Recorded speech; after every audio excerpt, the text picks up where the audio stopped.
सबसे पहले मेरठ की क्रांतिकारी धरती को मैं नमन करता हूं। मंच पे बैठे हुए खाप पंचायतों के सभी नेतागण और अन्य सभी नेतागण और महानुभावों को मैं नमन करता हूं। और पश्चिमी उत्तर प्रदेश से आए हुए, कोने कोने से आए हुए हमारे किसान भाइयों बहनों को मैं तहे दिल से नमन करता हूं, नमस्कार करता हूं, प्रणाम करता हूं।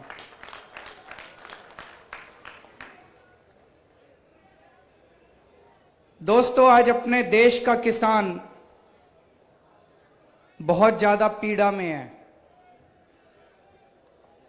आज हमारे देश का किसान बहुत ज्यादा दुखी है। 3 महीने से ज्यादा हो गए, 95 दिन हो गए। 95 दिनों से कड़कती ठंड में, पिछले 95 दिनों से दिल्ली के बॉर्डर के ऊपर हमारे किसान भाई अपने परिवार, अपने बच्चों, छोटे छोटे बच्चों के साथ धरने पे बैठा हुआ है। किसी को मजा नहीं आता ऐसे धरना करने में, किसी को मजा नहीं आता इतनी ठंड के अंदर अपने शरीर को गलाने में। 250 से ज्यादा किसान भाइयों की शहादत हो चुकी है। छोटी बात नहीं है, 250 लोग शहीद हो चुके हैं पिछले 3 महीने के अंदर। लेकिन सरकार की जूं नहीं रेंग रही। दोस्तों, पिछले 70 साल में इस देश के किसान ने केवल और केवल धोखा देखा है। सबने धोखा दिया अपने किसान, सारी पार्टियों ने, सारी सरकारों ने। 70 साल में कई सरकारें आई। 70 साल में इस देश के लोगों ने लगभग हर पार्टी को सरकार बनाने का मौका दिया, लेकिन सभी पार्टियों की सरकारों ने धोखा दिया किसानों को। किसान कहता है, किसान क्या मांग रहा है पिछले 70 साल से? वो कहता है जी मेरी फसल का सही दाम दे दो। यही तो मांग रहा है भाई साहब, मेरी फसल का सही दाम दे दो। 70 साल हो गए मांगते मांगते। और सारी पार्टियों के घोषणा पत्र उठा के देख लो, 70 साल में इतने चुनाव हो लिए, राष्ट्रीय स्तर पे हो लिए, राज्य स्तर पे हो लिए। हर पार्टी के घोषणा पत्र में लिखा होगा हमारी सरकार बना दो, हम तुमको सही दाम देंगे। सारी पार्टियां कहती है, चुनाव के पहले सारी पार्टियां कहती है जी हम आपको फसलों के सही दाम देंगे। एक पार्टी की सरकार ने आज तक नहीं दिए। अगर आज फसलों के सही दाम मिल जाते, हमारा देश का किसान आत्महत्या नहीं करता, हमारे देश के किसान को लोन नहीं लेना पड़ता। आज हमारे देश का किसान कहता है हमारा लोन माफ कर दो। सारी पार्टियां चुनाव के पहले कहती है हमको वोट दे दो, हम तुम्हारा लोन माफ कर देंगे। हर पार्टी चुनाव के पहले कहती है, और किसी पार्टी ने नहीं करा। जीतने के बाद कहते हैं पैसा नहीं है, जीतने के बाद कहते हैं पैसा नहीं है। पिछले 25 साल में 3.5 लाख किसान आत्महत्या कर चुके हैं। ये कोई छोटी बात नहीं है, 3.5 लाख किसान आत्महत्या कर चुके हैं। हर चुनाव के पहले पार्टियां कहती हैं तुम्हारे बच्चों को नौकरियां देंगे। किसी पार्टी ने नौकरी नहीं दी, किसी सरकार ने नौकरी नहीं दी। तो मैं सोच रहा था, अब ये किसान जो है बॉर्डर के ऊपर बैठे हुए हैं, बॉर्डर के ऊपर क्यों बैठे हैं? इतनी ठंड क्यों बर्दाश्त कर रहे हैं? अपना शरीर क्यों गला रहे हैं? अपनी शहादत क्यों दे रहे हैं? जिंदगी क्यों दे रहे हैं? क्योंकि अब जिंदगी और मौत की लड़ाई आ गई है। ये जो 3 कानून केंद्र सरकार ने बनाए हैं, ये किसानों के डेथ वारंट हैं, ये मौत के वारंट हैं। ये तीनों कानून लागू होने के बाद किसानों की जो बची खुची खेती है वो केंद्र सरकार उठा के अपने 3-4 बड़े बड़े पूंजीपति साथियों के हाथों में सौंपना चाहती है। सबकी खेती चली जाएगी, सबकी खेती उन पूंजीपतियों के हाथ में चली जाएगी। और जो किसान आज अपने खेत के अंदर हल जोतता है और अब किसान किसानी करता है, वो किसान अपने खेत में मजदूर बनने के लिए मजबूर हो जाएगा। हर किसान मजदूर बन जाएगा अपने अपने खेत के अंदर। आज जो किसान मालिक है अपने खेत का, इसलिए किसान अपनी खेती बचाने के लिए, जो बची कुची खेती है, ये डू और डाई का लड़ाई है, मर करो या मरो की लड़ाई है, इसलिए किसान आज बॉर्डर के ऊपर बैठा अपने शरीर को गला रहा है और अपनी शहादत दे रहा है। 2014 के चुनाव में भारतीय जनता पार्टी जब चुनाव लड़ी थी 2014 में, इन्होंने अपने घोषणा पत्र में डाला था, याद होगा आप सबको, इन्होंने घोषणा पत्र में कहा था हम स्वामीनाथन रिपोर्ट लागू करेंगे। कहा था कि नहीं कहा था इन्होंने? बीजेपी वालों ने हर भाषण में इन्होंने जा जाके, प्रधानमंत्री जी ने भी पूरे देश के अंदर कहा था स्वामीनाथन रिपोर्ट लागू करेंगे। जो फसल का लागत है उसके ऊपर 50% हम आपको प्रॉफिट देंगे, एमएसपी उसके हिसाब से लागू करेंगे। अपने किसान बेचारे भोले वाले हैं, सारों ने जम के वोट दे दिया इनको। लोगों को लगा अब क्रांति आने वाली है और इनकी सरकार बन गई, भारी बहुमत से सरकार बन गई। भाई साहब, सरकार बनने के 3 साल के अंदर इसी केंद्र की भाजपा सरकार ने सुप्रीम कोर्ट में एफिडेविट दायर किया है। एफिडेविट में इन्होंने सुप्रीम कोर्ट में लिखा है, भारतीय जनता पार्टी की सरकार ने सुप्रीम कोर्ट में एफिडेविट में लिखा है कि एमएसपी नहीं देंगे। बताओ जी, पता होगा आप लोगों को? आज मैं लाना भूल गया, आपको दिखा देता।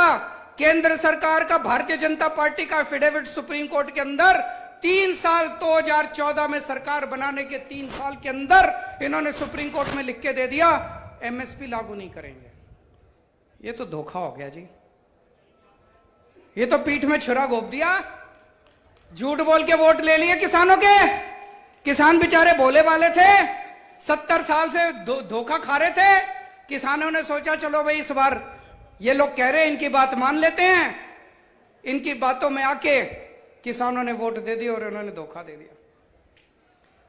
आज पूरे देश के अंदर जिस तरह से किसानों पे ये सरकार अत्याचार कर रही है, पानी की बौछारें बरसाई जा रही हैं, वाटर कैनन छोड़े जा रहे हैं, लाठियां बरसाई जा रही हैं, कीलें ठोकी जा रही हैं। ये दुश्मन है क्या हमारे देश के? ये किसान है हमारे देश के दुश्मन है? ऐसे तो कोई दुश्मन के साथ नहीं करता। ऐसे तो अंग्रेजों ने नहीं करा था हमारे किसानों के साथ। जब अंग्रेज थे, अंग्रेजों ने भी इतने जुल्म नहीं करे थे। उठा के देख लो इतिहास, इतिहास के अंदर जब अंग्रेज आते थे अपना वसूल करने के लिए अपना लगान, ऐसे इतने अत्याचार तो उन्होंने अंग्रेजों ने नहीं करे थे। कीले ठोकने का काम तो अंग्रेजों ने नहीं करा था। तुमने तो अंग्रेजों को भी पीछे छोड़ दिया। और अब ये हमारे किसानों पे झूठे मुकदमे कर रहे हैं। ये लाल किले का पूरा कांड इन्होंने खुद कराया कि नहीं कराया है?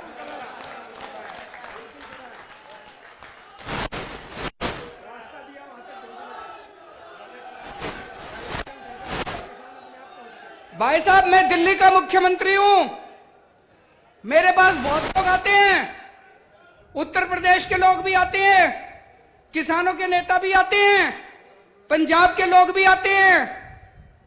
सबने मेरे को आके कहा जी, उस दिन उन्होंने जानबूझ के रास्ता दे रहे थे, बोले हमको तो दिल्ली का रास्ता नहीं आता था। वो खड़े थे और कह रहे थे इधर से जाओ, इधर से जाओ, इधर से जाओ, जानबूझ के उधर भेज रहे थे। और जिन्होंने झंडे फहराए वो इनके अपने कार्यकर्ता थे। हमारा किसान कुछ भी हो सकता है, हमारा किसान अपनी जान दे सकता है, हमारा किसान देशद्रोही नहीं हो सकता।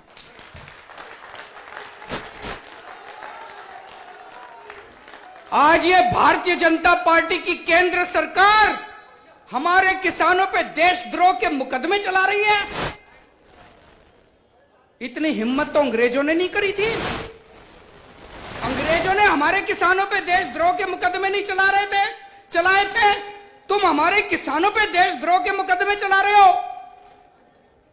हमारे किसानों को आतंकवादी बोलते हैं। मैं आपसे पूछना चाहता हूं, तुम सारे आतंकवादी हो? पूछना चाहता हूं, आतंकवादी हो तुम सारे? दोस्तों,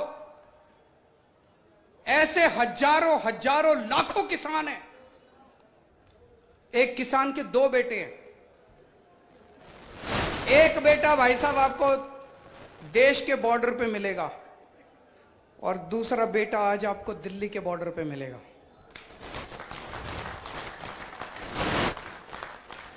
एक बेटा किसान है, दूसरा बेटा जवान है।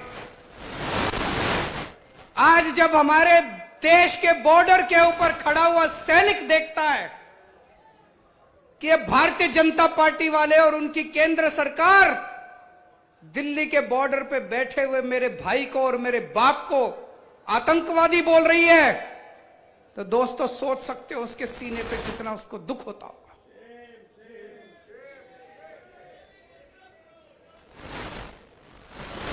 दोस्तों, हमने शुरू से कंधे से कंधा मिला के इस आंदोलन में हिस्सा लिया है। मेरे को याद है जब पंजाब के किसान चले थे,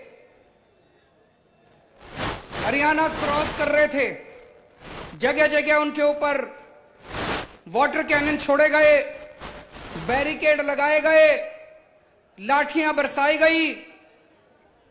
केंद्र सरकार का पूरा प्लान था कि इनको दिल्ली आने से रोको, लेकिन वो भी पूरी बहादुरी के साथ केंद्र सरकार का सामना करते हुए दिल्ली के बॉर्डर पे पहुंच गए।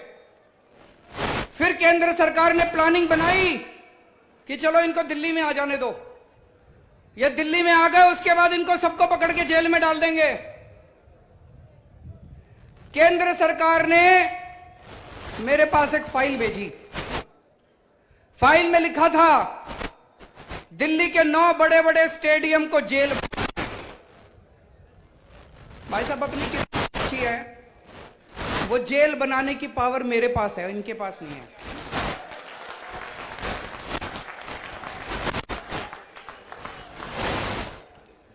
इनको फाइल मेरे पास भेजनी पड़ी, तो इन्होंने फाइल मेरे पास भेजी और उसके भाई साहब जितने फोन पे फोन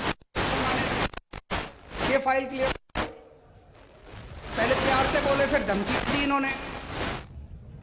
हमने फाइल क्लियर नहीं की भाई साहब, इनको जेल नहीं बनाने दिए स्टेडियम।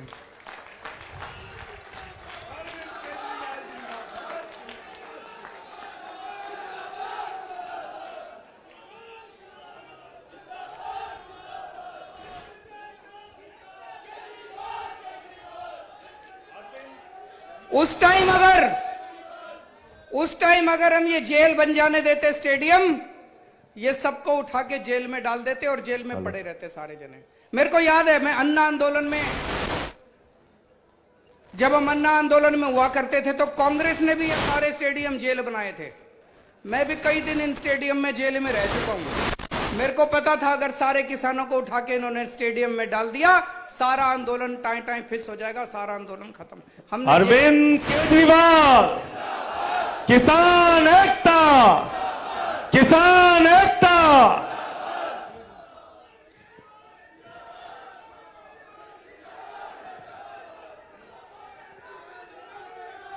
किसान एकता, जय जवान, जय जवान। अरविंद केजरीवाल, अरविंद केजरीवाल।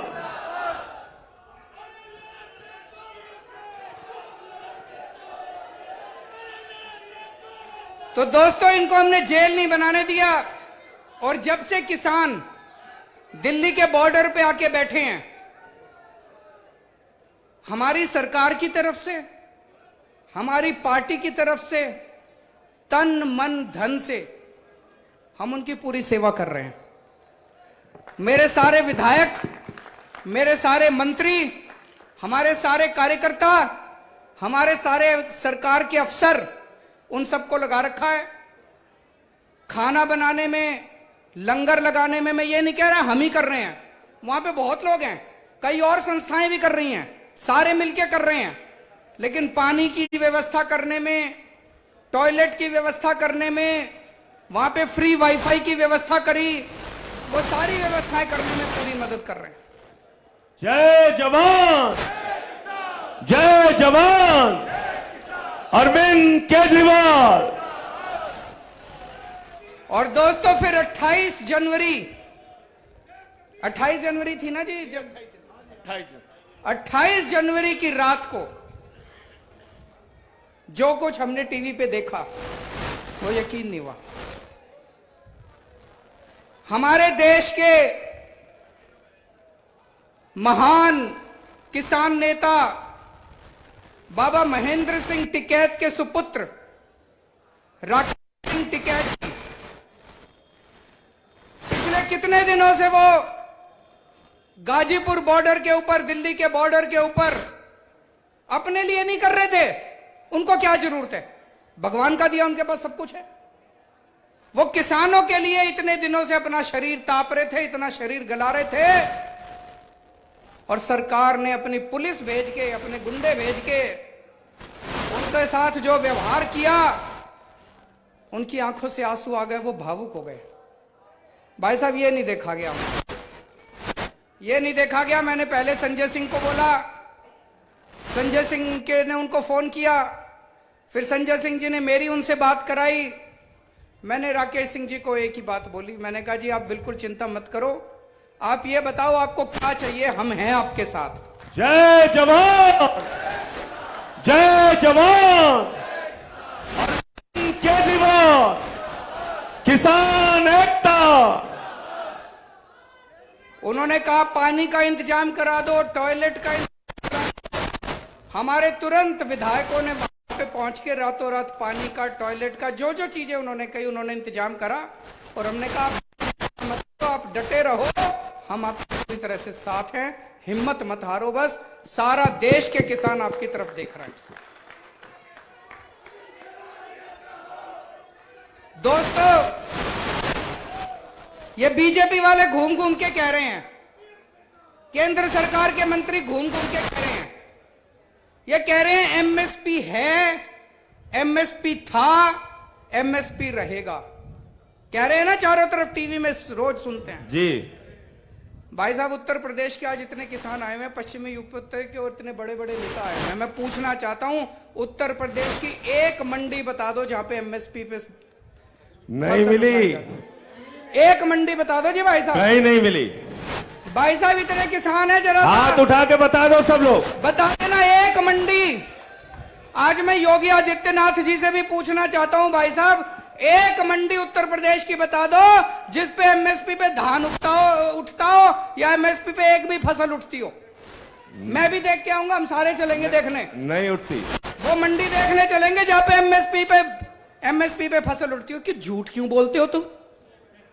सुबह शाम झूठ बोलते हैं, एमएसपी थी, एमएसपी रहेगी। अरे कहां है एमएसपी? दिखा दो कहां एमएसपी पे धान उगती है, मिलती उठती है।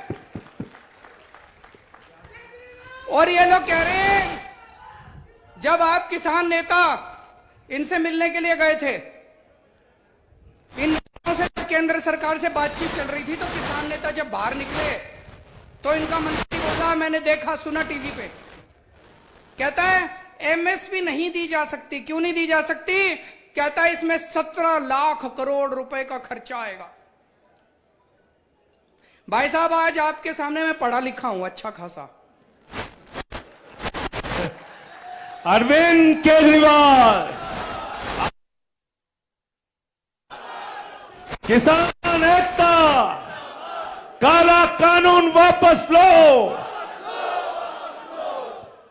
और मैं आज आपके सामने फॉर्मूला रख रहा हूं, अगर केंद्र सरकार सुनती हो तो सुन ले। इस देश में नया पैसा खर्च किए बिना 23 की 23 फसलें एमएसपी पे लागू की जा सकती हैं। 23 की 23 फसलें एमएसपी पे सरकार उठा सकती है। सरकार 23 की 23 फसलें एमएसपी पे उठा सकती है, सरकार का एक नया पैसा खर्च नहीं होगा। ये लोग कह रहे हैं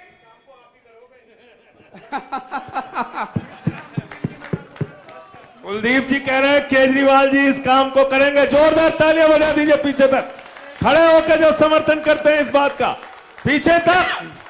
बहुत बढ़िया। ये माइक दे दो, माइक दे दो।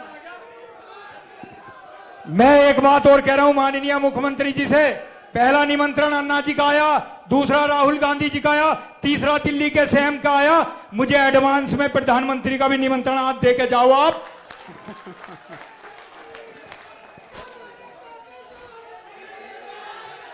देश का नेता कैसा हो,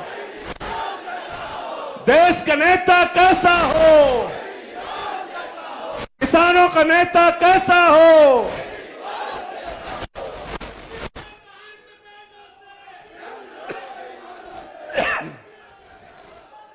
तो दोस्तों आज मैं आपको बता रहा हूं और मेरे किसान नेता से सबसे हाथ जोड़ के अपील है कि अगली बार जब इनसे मीटिंग करने जाओ तो ये फॉर्मूला उनको बता देना कि एमएसपी कैसे लागू हो सकती है। ये कहते हैं 17 लाख करोड़ रुपए लगेंगे।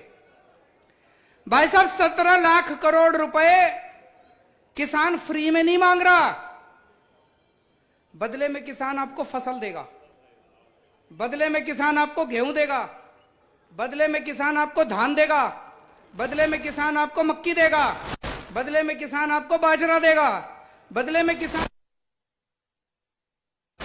केंद्र सरकार फसल के बदले में एमएसपी के ऊपर किसान को 17 लाख करोड़ रुपए देगी और सरकार के पास 17 लाख करोड़ की फसल आएगी।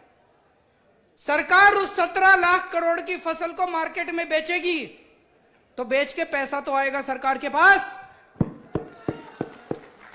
वो जो पैसा आएगा हो सकता है एक साल में, किसी साल में 17 लाख करोड़ के 18 लाख करोड़ भी आ जाए, 1 लाख करोड़ का मुनाफा हो जाए, किसी साल में हो सकता है थोड़ा घाटा भी हो जाए, 17 लाख करोड़ रुपए के 16 लाख करोड़ आ जाए, किसी साल में 17 लाख करोड़ के 20 लाख करोड़ भी आ जाए, किसी साल में घाटा होगा, किसी साल में मुनाफा होगा, सारा 10-15 साल में बराबर हो जाएगा। कोई घाटा नहीं होगा, कोई फायदा नहीं होगा, 10-15 साल में सारा बराबर हो जाएगा। लेकिन फिर भी मान लो 1,00,000-1,50,000 करोड़ का सरकार को घाटा हो भी गया, हमारे देश के करोड़ों करोड़ों किसानों के परिवारों को खुश रखने के लिए, हमारे देश के करोड़ों करोड़ों किसानों की खुशहाली के लिए अगर 1,00,000-1,50,000 करोड़ रुपए खर्च हो गए तो सरकार कोई गरीब नहीं हो रही उससे। किसान एकता, जय जवान, अरविंद केजरीवाल। तो एक काम है कि पिछले कुछ सालों में केंद्र सरकार ने अपने पूंजीपति साथियों के 8 लाख करोड़ रुपए का ऋण माफ कर दिया, लोन माफ कर दिया 8 लाख करोड़ का। अरे तुम अगर 8 लाख करोड़ रुपए इन अमीरों के माफ कर सकते हो तो हमारे करोड़ों करोड़ों किसानों के 1-1.5 लाख रुपए करोड़ रुपए का घाटा नहीं बर्दाश्त कर सकते क्या? सकते हैं। नीयत नहीं है, नीयत की कमी है। और दोस्तों ये एमएसपी की बात करते हैं, एमएसपी तो छोड़ो, पश्चिमी उत्तर प्रदेश के किसान को अपने गन्ने का नया पैसा नहीं मिलता, एमएसपी तो बहुत दूर की बात है। 18,000 करोड़ रुपया, 18,000 करोड़ रुपए ये मिल मालिक लेके बैठे हैं किसानों। हमारा पश्चिमी उत्तर प्रदेश का किसान अभी ये बता रहे थे, भगवंत मान पंजाब में भी यही हाल है, गन्ने की फसल का यही हाल है। रात दिन 24 घंटे मेहनत करके अपना किसान गन्ना उगाता है, मिल मालिक को देके आता है और मिल मालिक उसको 2-2 साल 3-3 साल तक अपनी फसल का दाम तक नहीं देता, एक नया पैसा नहीं देता। क्यों नहीं देता? मेरे पास अभी थोड़े दिन पहले उत्तर प्रदेश के कुछ लोग मिलने आए, उसमें एक किसान भी था। बोला भाई साहब 2 साल हो गए मेरी फसल का दिए हुए, अभी तक एक नया पैसा नहीं मिला, मेरे घर में किसी को कैंसर हो गई। मैं जब मिल मालिक के पास पैसे लेने गया तो वो बोला सीएमओ से, चीफ मेडिकल ऑफिसर से सर्टिफिकेट लेके आओ कि तुमको कैंसर है, सेम सेम। तब मैं तुम्हारे पैसे दूंगा। अरे तुम भीख मांगने आए हैं? हम अपनी फसल तुमको दे रखी है, उस फसल के दाम लेने आए हैं। ये कह रहा है कि पहले सर्टिफिकेट लेके आओ, तुम्हारे घर में किसी को कैंसर है तब दाम दूंगा। हैं जी? वो भी पिछला, वो भी 2 साल पुराना। ये तो हद हो गई यार। मैं योगी जी से पूछना चाहता हूं, तुम अपने, क्या मजबूरी है तुम्हारी? क्या मजबूरी है कि इन मिल मालिकों को तुम ठीक नहीं कर सकते? भाई साहब, जब मैं दिल्ली का मुख्यमंत्री बना, उस टाइम ये बिजली कंपनियां, दिल्ली में 3 बड़ी बड़ी बिजली कंपनियां हैं। इन्होंने मेरे को, कई लोगों ने, हमने जब दिल्ली के चुनाव लड़े, हमने कहा था बिजली ठीक कर देंगे, बिजली कंपनियों को ठीक कर देंगे, बिजली 24 घंटे कर देंगे, बिजली मुफ्त कर देंगे। कई लोगों ने मेरे को समझाया, इतने बड़े बड़े वादे ना करो, ये बिजली कंपनियां बड़ी पावरफुल हैं, ये बड़ी शक्तिशाली हैं, इनके तार बड़े ऊंचे हैं, इनका कुछ नहीं बिगाड़ पाओगे। भाई साहब, आज 5 साल बाद ठीक कर दी इन बिजली कंपनियों को।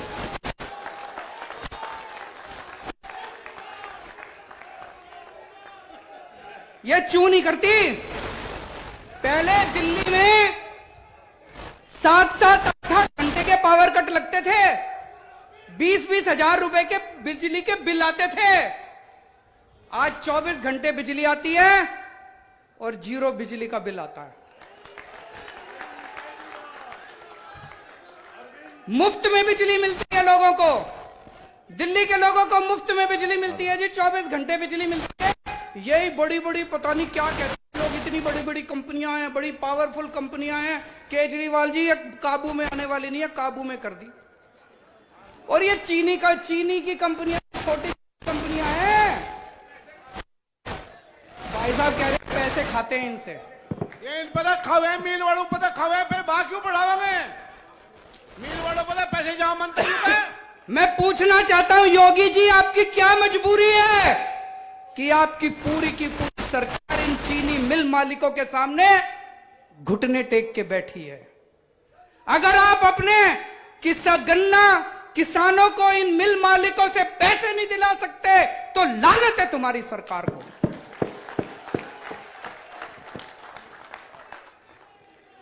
दोस्तों, दिल्ली वालों ने,